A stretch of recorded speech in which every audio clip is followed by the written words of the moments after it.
Welcome back to the Deep Dive, everybody. Today we're going to be getting into something that's like super fundamental to how we learn and how we just navigate the world, period. Especially with how fast things are changing, right? We're talking about how to level up English language arts education. For sure, yeah. And to help us out, we've got a great book to dig into. It's called The English Teacher's Companion by Jim Burke. Oh, yeah, that's a good one, a classic. And our mission today is to really pull out the best stuff from this book.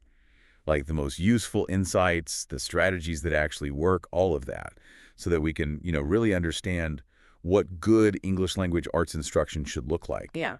But also why it matters. Right. And not just in school either, but for success in general. Absolutely, yeah. And the thing I love about this book, this companion, is that it really does cover everything from what literacy even means today to actual techniques you can use in the classroom and even assessment, right? Yeah. How we measure learning. Right. And for our listeners, for you, the learner who's all about getting to the heart of things, this deep dive is going to be perfect. We're going to be looking at a lot of different pieces of this puzzle, always with this question in mind.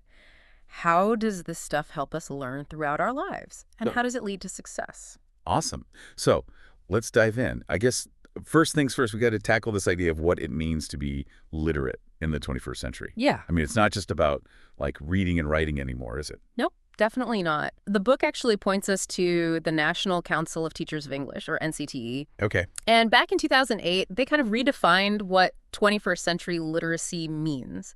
They said it's more about a whole set of practices, cultural practices and ways we communicate. And these practices are always changing. Always changing. Yeah, because society changes and tech changes even faster. So it's not like this box you check, literate, done. It's much more fluid, much more about adapting. That's so interesting. So what are some of these newer literacies that we should be thinking about? Like for teachers, but also just for anyone who wants to stay informed, stay ahead of the curve. Yeah, good question. So the NCTE highlights a bunch of really important areas. Yeah. One is being able to build strong relationships so you can work together, solve problems, but with people from all different backgrounds, different cultures. That's huge. That is huge. Yeah. Especially now, right? Absolutely. Then there's this whole thing about designing and sharing information in a way that works for a global audience. I mean, so much of what we do online is like that. Yeah, you're totally right. And then there's just the massive amount of information coming at us all the time. Being able to manage that, to sift through it and make sense of it, that's crucial. Oh, man. Tell me about it. My inbox alone. Right. And there's more. We got to be able to create multimedia stuff, too, like videos, podcasts. Like this one. Exactly. But also to analyze those things, like what's the message? What's the intention behind it? And maybe the most important thing is that ethical piece. Understanding the responsibility that comes with being part of these online spaces. It's not just, can I use the tool, but am I using it in a good way? Right. There's so much to think about. I mean, it's it Yeah. wasn't that long ago that just knowing how to use email felt like the big deal. Right, exactly. And our book actually brings in this really cool quote from Toffler, future shock guy. He said, and I love this, "The illiterate of the 21st century will not be those who cannot read and write, but those who cannot learn, unlearn, and relearn." Whoa. It really makes you think, right?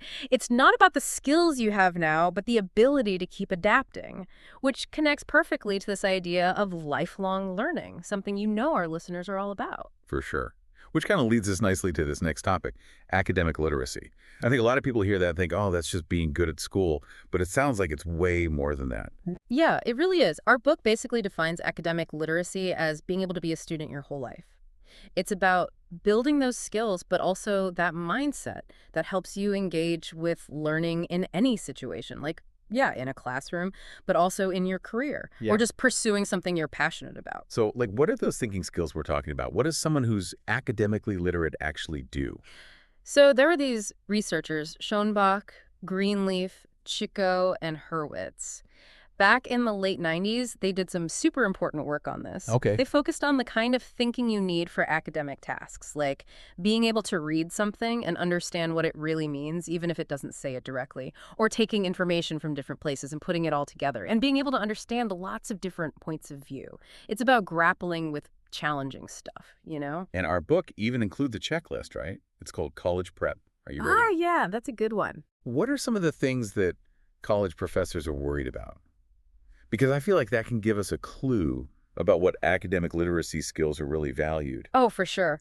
This checklist, it's based on a report from like the UC and CSU systems. Yeah. And when it comes to writing, professors are often a little worried about whether students can come up with their own research ideas Okay. and then like actually develop those ideas well. And being able to write those argumentative essays that really offer some new insight, not just summarizing what they've read. Right. And then there's all this stuff about using rhetoric effectively, like how to make your argument really convincing and just making sure things are clear, things flow well, you know. Yeah.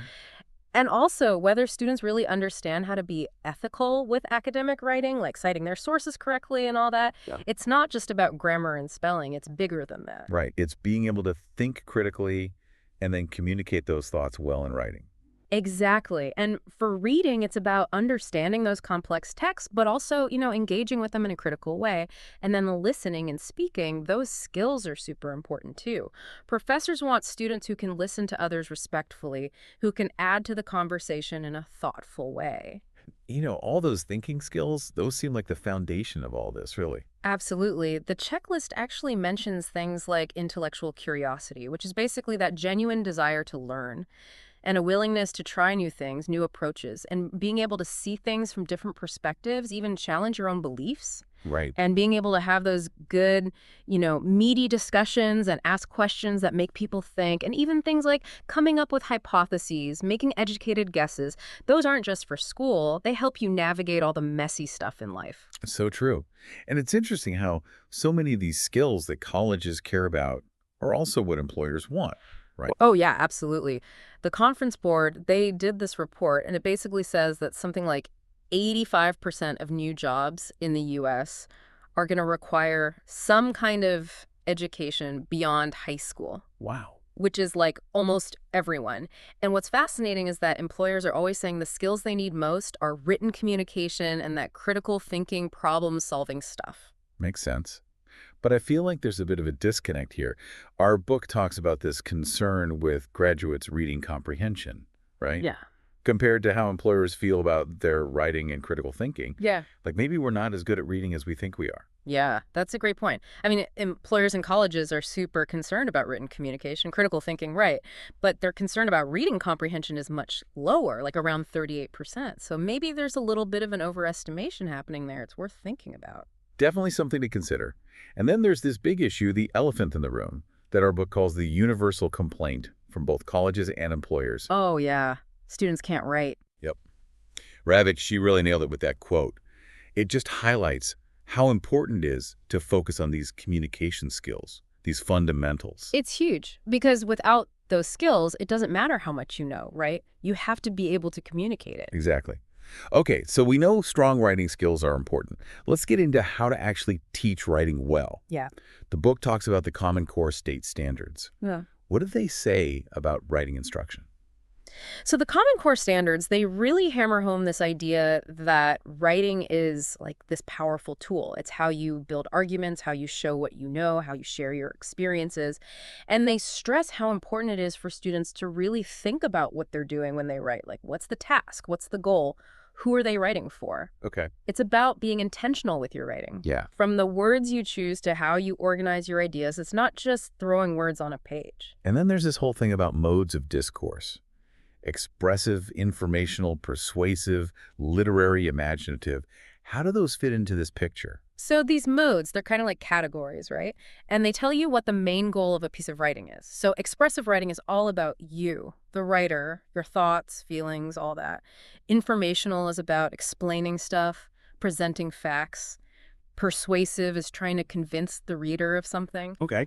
And then literary or imaginative is all about creativity, storytelling, and understanding these different modes helps you figure out the best way to approach a writing task. It's like choosing the right tool for the job. Right, makes sense. And for you, the learner, being able to spot these modes in what you read, that can really help you understand the author's purpose. Like, is this article trying to teach me something, convince me of something, or just entertain me?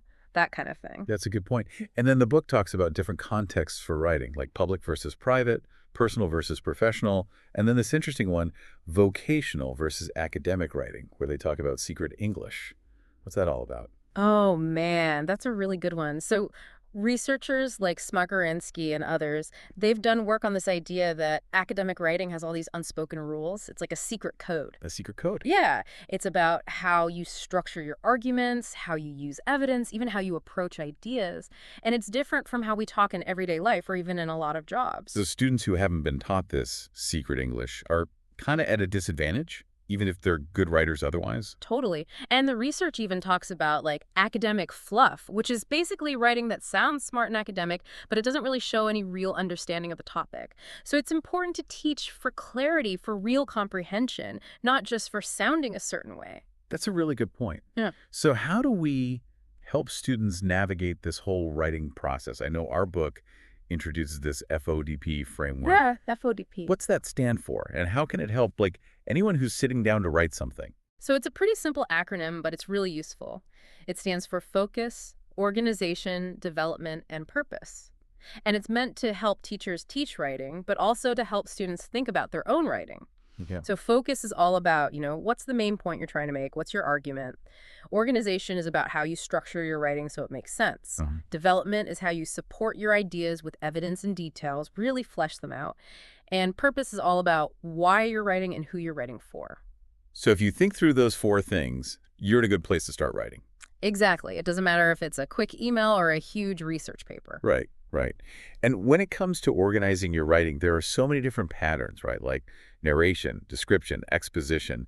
And within exposition, you've got cause and effect, compare, contrast, all these things. Why is it important to understand those structures? Because they give you a way to organize your thoughts, to present your ideas in a way that makes sense, that's easy to follow. Like, if you're telling a story, you'd use narration. If you're trying to paint a picture with words, you'd use description. If you're explaining something, you'd use exposition. It's like having different blueprints for building a house, right? Yeah. Depending on what kind of house you want. Exactly. And then there's the writing process itself, which our book says is recursive. Recursive. Which basically means it's not a straight line. You don't just go step 1, step 2, step 3. You move back and forth between different stages. You might start writing and then realize you need to do more research, more brainstorming, or you might change your whole focus halfway through. So it's a much more messy process than we often think. Exactly. It's a lot more fluid. And then in those early stages, there's this idea of writing to think, which is all about using writing to explore your own thoughts, to figure out what you really want to say. It's not about perfection. It's about getting those ideas out there. So like free writing, brainstorming, all that. Exactly. And then there's revision, which a lot of people think is just fixing mistakes. But our book says it's way more than that. It's about really looking at your work with fresh eyes and making big changes, like to the organization, the depth of your ideas, how clear you are. It's about making your writing better, not just correct. Right. And Summers, she talks about discovering meaning through revision, which is like you're not just fixing errors, you're actually deepening your understanding of what you're trying to say. Totally. And the book also talks about how important it is for students to learn how to evaluate their own work. That's a skill that's useful for everything, not just writing. Absolutely. And then the last piece of this is publishing. And that doesn't mean sending your work off to a literary magazine, right? No, not necessarily. It can be anything from sharing your work online to presenting it to the class. The point is to give students an audience, someone other than the teacher to write for. It makes it real. Right. It's not just an assignment, it's communication. Okay, so that's a lot about writing. Let's switch gears and talk about the other side of literacy, which is reading. I know some people wonder if reading is still as important in our tech-filled world. Oh, man, it's more important than ever. Our book actually brings up some concerns from, Postman, who wrote Amusing Ourselves to Death. Oh, yeah. He was worried about us creating this really trivial culture. And Burkertz, who talked about this fading sense of the past as we spend more time looking at screens. And those concerns are just as relevant now, if not more so. Totally. And then there's this idea of textual intelligence, which Murray wrote about. What does that look like today? So textual intelligence is all about being able to understand and engage with written stuff, really get it, see all the layers. And in a world where we're bombarded with information, that's super important. You got to be able to decode it, interpret it, figure out if it's even true. And we often think about how hard a text is based on things like big words and long sentences. But the book says there's more to it than that. Yeah, for sure. So Geffortz, she wrote about this in 2011. She said that text difficulty is about way more than just vocabulary and sentence length. Okay. Things like how the sentences are put together, the syntax, that matters a lot, and how much it reads like a story, the narrativity, Well, and the level of abstraction, are the ideas really conceptual or more concrete, and how well everything hangs together, the cohesion, all of that plays a role. so like a text with short sentences but super abstract ideas could be harder than a longer story with simpler language. Exactly. And as a learner, understanding these different elements can help you approach those tougher texts strategically. Right. So it's not just about throwing the hardest books at students. It's about finding a good balance between challenging nonfiction to build those critical thinking skills and engaging fiction to foster that love of reading. Exactly. It's all about balance. You want students to be able to analyze, but you also want them to enjoy reading, to see it as something that enriches their lives. And our guide offers some great strategies for what to do before, during, and after reading. Can you give us a few examples of each? Totally. So before you even open the book, it's good to have a reason for reading it, a purpose. And it helps to preview the text, maybe look up some keywords or concepts that might be new to you, and think about what you already know about the topic. That gives you a framework. Okay, that makes sense. Yeah. What about during reading? How can we make the most of that time? So during reading, it's all about active engagement. Like ask yourself questions as you go, make connections to your own experiences, other things you've read, summarize the main points in your own words every once in a while, and just check in, like, am I getting this? And annotating, taking notes, highlighting stuff, that's super helpful. It makes you think actively. Right. It's not just passively absorbing the words. What about after reading? After reading, go back to that purpose you said at the beginning. Was it fulfilled? Summarize the main points again to make sure you've got it. Think about what you learned, what surprised you, what questions you still have, and talking about the text with someone or doing some writing about it, that really helps you process it all. Right, right. And the book mentions these specific questioning strategies, like reporters' questions and QAR, question-answer relationships. Can you explain those briefly? So reporters' questions are those classic who, what, when, where, why, how questions. And they're simple, but they help you get to the basic information in any text. And QAR is a strategy that helps you understand different kinds of questions and where the answers come from. Like, is the answer right there in the text? Or do I have to think and search for it? Or do I have to use my own knowledge and the text together to figure it out? It helps you become a better reader, a more strategic reader. I also really like this idea of using reading notebooks or even blogs to explore a character's perspective in a story. Oh, that's a great one. Because it forces you to get inside their head, Mhm. right? You have to understand their motivations, their point of view. And it takes you beyond just understanding the plot to really connecting with the characters on a deeper level. Yeah, it builds empathy. And independent reading seems to be super important too. Why is that? And what can teachers do to encourage it? So independent reading gives you a chance to explore your own interests, to read what you're actually curious about. And it helps you build stamina, that ability to read for longer periods of time. Right, right. And it can help turn you into a lifelong reader, which is the goal. And teachers, they can really help by modeling their own reading habits, like talking about what they're reading, why they like it. That shows students that reading is cool, it's valuable. Absolutely. And of course, not every student is going to come in as a confident reader.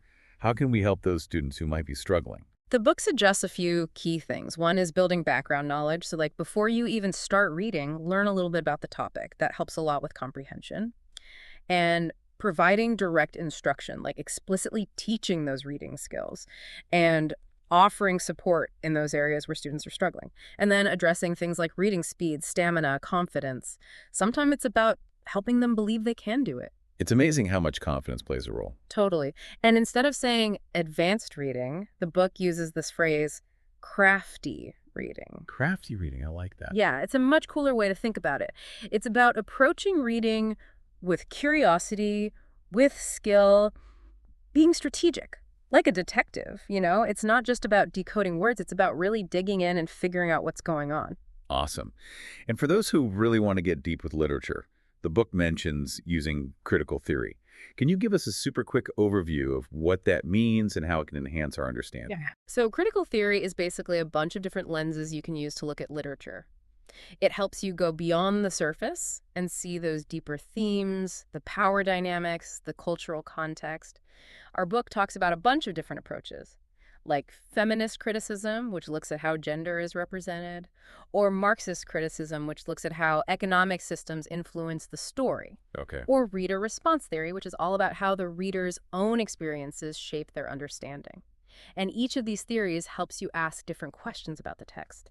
It can really open your mind to new ways of thinking about the story. So it's about going beyond just what happened to why did it happen this way and what does it all mean? Exactly. Okay, let's talk about speaking and listening. This is something that sometimes gets overlooked in the classroom, but it's so important. For sure. And the book starts with this beautiful quote: "Speech is the mirror of the soul." Why is it so crucial to develop those verbal communication skills? That quote gets at this idea that how we speak, how we listen, it reflects who we are, how we think. And nowadays, good communication isn't just about speaking clearly, it's about telling good stories, explaining complex ideas. And it's not just with words anymore, it's video, images, all kinds of digital tools. Right. And Brooks makes this point that not being able to communicate well can have serious consequences. It can limit your opportunities, make it harder to connect with people. Absolutely. And so many people are afraid of public speaking. Do you have any tips for building confidence and overcoming that fear? Well, the book suggests creating a safe space in the classroom where it's okay to make mistakes and giving students lots of opportunities to practice, starting small and gradually building up, Okay. and providing good feedback, encouraging feedback, and being prepared. If you know your stuff, you're less likely to be nervous. And teachers can model good speaking themselves. Show students that it's okay to be a little vulnerable, to take risks.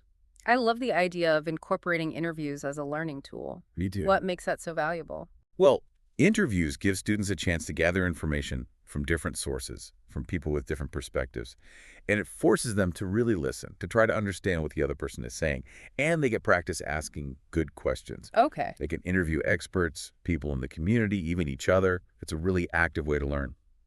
And the book talks about two different approaches to classroom interaction: dialogic and monologic. Uh-huh. What's the difference? And why is dialogic discussion so important? So dialogic discussion is about real conversation, real exchange of ideas. Everyone is listening, everyone is contributing, everyone is learning together. It's about exploring different perspectives, building understanding collaboratively. Monologic is more one way. It's the teacher asking questions with specific right answers, like a quiz. Okay. And research shows that dialogic discussion is much better for learning. It helps students understand more deeply, think more critically, and it creates a more open and exploratory learning environment. So how do you create those good, rich discussions? It takes some effort. You need a clear purpose, a reason for having the discussion. And you have to explicitly teach active listening skills, make sure everyone feels safe sharing their thoughts, even if they disagree with others. Okay. And the topic has to be interesting, relevant to the students' lives, and you need to create space for multiple viewpoints, even conflicting ones. That's where the good stuff happens. Right. And the book mentions language moves. What are those? So language moves are specific ways of participating in a discussion in a way that moves it forward. Okay. Like asking clarifying questions, building on someone else's point, respectfully disagreeing, summarizing what's been said, bringing in evidence from a text. Teaching those moves can help students become more confident and effective participants in discussions. And what about those students who are quieter, who are maybe a little afraid to speak up? How can we encourage them? You can do things like seeding the conversation with some pre-discussion activities, like having them write individually for a few minutes or do a think pair share. That helps them gather their thoughts before they have to speak in front of everyone. Okay. And providing some structure like assigning roles or tasks within the discussion. And of course, creating a safe and respectful environment where everyone feels valued. That's crucial. Totally. And then there's this concept of the elevator pitch. The elevator pitch. Yeah, this idea of concise communication. Why is that important in English class? Because it teaches students how to boil down their ideas to the essentials and communicate them clearly and quickly. It's a skill you need for so many things in life, not just business. Right. So whether you're explaining a concept from a book or pitching an idea for a project, that ability to be concise is super valuable. Totally. Okay, last thing on speaking. Presentations and speeches. What makes a good one? Well, first and foremost, preparation is key. You got to know your stuff inside and out. And you need a good structure, a clear intro, a logical flow of ideas, a strong conclusion. That helps the audience follow along. Okay. And you need good supporting evidence, you got to avoid jargon, and you should be ready to answer questions. Our book also talks about different presentation styles for different situations and how virtual presentations are becoming more and more common. Right. It's interesting how technology is changing everything, even how we present. Totally. And incorporating performance into English class, that can be really powerful too. It helps students understand the material more deeply, and it can build their confidence in a big way. Makes sense. Okay, let's shift gears and talk about language study. Vocabulary, grammar, style, rhetoric. The book stresses that this kind of study should be rich, varied, and integrated into reading and writing. What does that look like in practice? So instead of just teaching vocabulary lists and grammar rules in isolation, you teach those things within the context of real reading and writing. You help students understand how words work, how sentences are put together, how writers make choices about language to achieve certain effects. The book talks about 4 key aspects of vocabulary learning: providing rich language experiences, directly teaching those high-utility words, teaching word learning strategies, and fostering word consciousness. Word consciousness. I like that. Yeah, it's all about developing an appreciation for language, a curiosity about words. And when it comes to vocabulary instruction, the book talks about the importance of Tier 2 words. What are those, and why do they matter so much? So Tier 2 words, those are the words you see all the time in academic texts across different subjects. But you don't hear them as much in everyday conversation. Words like analyze, evaluate, synthesize, infer. And they're super important because understanding those words unlocks so much of academic writing. If you can understand those words, you can understand the text. Right, right. And what are some good ways to teach vocabulary that go beyond just looking up definitions? The book suggests using contextual clues, so figuring out the meaning from the words around it, and analyzing word parts like prefixes, suffixes, root words. That helps students figure out words on their own. Okay. And visual representations like semantic maps, and looking at synonyms and antonyms, and making sure students understand the simpler words that are related to a new word. And Marzano's research emphasizes that it's not just about knowing the definition. You have to provide different kinds of explanations and examples, and you have to expose students to the word multiple times in different contexts. Repetition is key. Totally. And the book talks about reading for the conversation and close reading strategies like the RSVP model. What are those about? So reading for the conversation means thinking about how the author's ideas fit into a bigger conversation that's happening about a particular topic. And close reading strategies like the RSVP model, which stands for rhetoric, structure, vocabulary, and purpose, those help you really zoom in on the details of the text. How the author uses language, how the text is organized, the specific words they choose, what their goal is. It's about understanding how the author is crafting their message. Okay, and how about grammar? I know a lot of people find grammar intimidating. What are some good criteria for deciding what grammar concepts to teach? So Smith and Wilhelm, they say we should focus on 2 things. First, the grammar terms and concepts that everyone uses, that are in textbooks and on tests, the stuff students are expected to know. Yeah. And second, and maybe more importantly, the grammar concepts that you need to explain style and correctness in writing. So it's not just about memorizing rules, it's about understanding how grammar affects your writing. Makes sense. And the book gives some examples of rhetorical devices, things like anaphora, epistrophe, chiasmus, passive voice. Why should students learn about those? Because it helps them become better readers and writers. When they can spot those techniques in what they read, they can understand how the author is using language to persuade, to emphasize, to create certain effects. Okay. And when they can use those devices in their own writing, it makes their writing more powerful, more nuanced. Like understanding passive voice helps them decide when to use it and when active voice is better. And what about sentence combining? Sentence combining is all about taking short sentences and putting them together to make longer, more complex sentences. And research shows that it can really help students write in a more sophisticated way. Interesting. And finally, sentence templates for academic writing. How can those help students who are learning to write in a more formal style? So sentence templates, those are like frameworks for building good academic sentences. They show students how to make claims, introduce evidence, explain the significance of that evidence, acknowledge counter-arguments, and they can be really helpful, especially for students who are still learning the rules of academic writing. It gives them a starting point, a structure to work with. Awesome. And the ultimate goal, of course, is for students to write clear, correct, and compelling prose. Okay, last but not least, assessment and grading. This is a tough one. It is. There are so many different perspectives on this. What are some good principles to guide us? The book says effective assessment starts with clear learning targets. Like, what are we trying to teach? And those targets should be aligned with the standards, of course. And we should use a variety of methods to figure out what students know and can do. And we need to give good feedback, feedback that students can actually use to improve. And we should encourage self-assessment and track progress over time. Okay. And there's this distinction between summative and formative assessment, right? Yeah. So summative assessment is all about evaluating learning at the end of something, like a final exam, a big project. It gives you a snapshot of what students have learned. Formative assessment is used during the learning process to see how things are going and make adjustments along the way. So like quizzes, class discussions, quick writes. Exactly. And you need both. Summative tells you where you ended up, formative helps you get there. And the book talks about different assessment methods. Each one has its strengths and weaknesses. Right. Like traditional tests.